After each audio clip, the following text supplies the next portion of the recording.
عشان تتعلم أي لغة في الدنيا لازم في خطوات مهمة يعني لازم نعملها. هنتكلم بخصوص الألماني والكلام ده يطبق على أي لغة تانية يعني إنجليزي، فرنساوي، إن شاء الله عايز تتعلم صيني، الكلام ده بيطبق على كل اللغات. أول حاجة أنت عمال تتعلم نظري الدش في النظري، عمالين نتعلم طول عمرنا نظري ما فهمناش حاجة. الكلام اللي بتتعلمه والجمل والقواعد اللي بتتعلمها حاول تطبقها، يعني حاول تتكلم كتير، اتكلم ارغي كتير.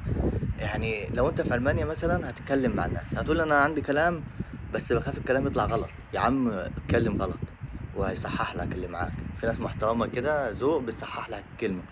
اتكلم، ما تبقاش كلمه في دماغك ورد في دماغي بس انا خايف اقوله احسن يطلع غلط.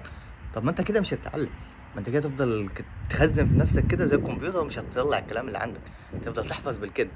انت بقى مش في المانيا وانت مع نفسك في البيت قدام المرايه كده زي ما كنا نعمل فيها افلام ومحمود المليجي و... وعادل ادهم، وقف قدام المرايه واحكي مع نفسك، اتكلم مع نفسك، رد على نفسك واحكي اتكلم. تاني حاجه حاول تخلي تفكيرك باللغه اللي انت بتتعلمها. انت بتتعلم الماني، خلي تفكيرك الماني.